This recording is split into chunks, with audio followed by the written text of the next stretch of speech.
Where do I stand? You only shake an axe for me. Where do I go? Hello, this is Tim Hellman. And this is Tracey Yee. And this is Movie Talk. Today we're going to review the movie INSURGENT, also known as the Divergent series INSURGENT. It's the big budget sequel to the 2014 young adult sci-fi hit DIVERGENT. Both films are based on the youth book series by Veronica Roth about a post-apocalyptic future Chicago where all of society is divided into factions based on a citizen's personality and social traits, which eliminates the threat of individuality. Shailene Woodley reprises her starring role as Tris Pryor, a divergent who doesn't fit into any faction and is therefore a big threat to society. Actors Theo James, Miles Teller, Ansel Elgort, Jai Courtney, Kate Winslet, and others all reprise their roles from the first film, while Naomi Watts, Octavia Spencer, and others joined the cast. What did you think? I liked it better than the first one. Better than the first? Yeah, there was a lot more action. Action. And maybe I was just in the mood for action. I don't know. Yeah. I liked it better though. It was definitely a lot darker and more violent, I thought. Yeah, maybe that's what I liked. Yeah, really? No. But it's kind of brutally violent at places. Oh, really? I didn't think it was PG-13. Heroes shooting people in the head. And, Lots of shooting. And, shooting in the head. I don't know, some torture. But yeah. it was different. It's that futuristic clean torture in a lab versus that might be what seemed more disturbing. Mental, maybe. It was a lot and of how mental. unaffected the Kate Winslet character was by her torture. She's cold, man. Yeah, and that's why it was more disturbing, I think. Cold as ice. I thought it had a strong Empire Strikes Back type feel to it. How do you mean?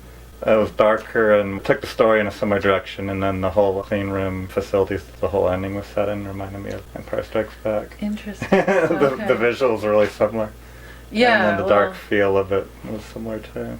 I like the addition of Naomi Watts. I think it's great that they bring in all these talented, famous actresses that are a generation preceding Shailene Woodley, because she's like the next big leading lady type. I mean, they're still around, but they were in a similar position when they were younger that she is in now, I think. Yeah. Kate Winslet and Naomi Watts. And I really like Shailene Woodley's performance again. Me too. Actually, I liked her better in this than the first one. Really? Do you see these movies as feminist? Some people say they're feminist. I wasn't getting a feminist. I know. I don't think they're exactly. Just because you have the central characters being female, the hero and the villain. I mean, I'd say Naomi Watts is a strong leader. Criticism online from haters that say it's feminist crap. Haters gonna hate. I know. It's not really a feminist movie, but it is. I wouldn't call it a feminist. It is a strong female character-driven movie, which I like about it. Me too. I think it's cool. The reason I like Shailene Woodley is because she's really strong. You know what? I know you're going to hate me for saying this, but I don't know. I think I might like her better than Jennifer Lawrence. Really? Ooh. What? They're like good friends, too. I know they're good friends. Shailene Woodley's eyes are very captivating. Yeah. I mean, maybe that's a girl crush thing, but her eyes, she's just... She looks good with short hair, too, I thought. Mm-hmm. She had to have short hair because she cut it for Fault in Our Stars, but my niece said she cuts her hair in the books, too. Oh. So what rating? I would have given the first one a 4, so this one a 4.5, which is high for me. I gave the first one 5, and I like this one a little less, but I would give it a low 5. I think the most inappropriate youth book movie is 50 Shades of Grey. It has a lot of sex. 50 Shades of Grey is not a youth book. No, and I'm sure the movie wasn't PG-13 either. No, but it's for teen girls and stuff. It's not for teen girls. That's what it's popular with. Well, maybe. Isn't it? No. Oh, it's not? No. And it's written like a youth book. I honestly never read it, but just from what I know about it, I would say... I've seen excerpts, and it seems like it's written for like 13-year-olds. No, I'd say the market for that is 20, 30 something, 40, 50. But it started out as Twilight fan fiction, though.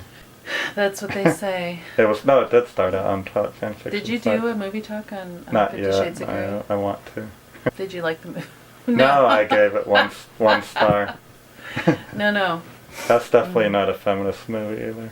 No. The guy is totally abusive. The thing is, if you try to pass immoral activity off as being something that should be accepted and heroic, then I think that's wrong. Like, of course you're going to have immoral activity in movies, but if it's presented as bad, then that's natural, that's life. But when you present something as immoral as acceptable or heroic or anything, then that makes the movie immoral. Yeah, I think they try to justify his actions and make him, a romantic leading man when he's like a total sexual predator. So which movie are we You reviewing? have to see. Have we digressed into 50 Yeah. Shades of a movie I haven't seen? So and a this book I haven't movie, read? in contrast, the Divergent series is much more Oh, appropriate and for youth, and it's a more feminist movie. I think. Yeah, if that's gonna be our strong comparators. female character. Insurgent, yes. 50 Shades of Grey. Comparing no. the youth book movies. They're not. It's not a youth book. 50 Shades of Grey is not a youth book. It's not a youth book. It's not a youth movie. It's also a lot No, better. no, It's no. also a lot better than Twilight movies. That is The youth. Those are youth I books. know, and the heroine those in that movies was are not for- very strong. Kristen Stewart. Yeah, she was not a very good heroine. Well, I don't think she's a example good for teens. actress. But that character wasn't a good representation. Like she tried to commit suicide when it woke up, etc. Yeah, but teenage girls do things like I know, but you shouldn't present it as as heroic. Yeah, the heroine shouldn't be doing things like that. Okay, confession. I never really saw any Twilight movies either. Yeah. Or read the books. So this is so much better. So. Okay, I'll go with that. Not better than Hunger Games. So. No, honestly, I like the Hunger Games. Yeah. I like the Hunger Games Mhm. series better than this Mhm. one, but I like this one too. I just. Nothing is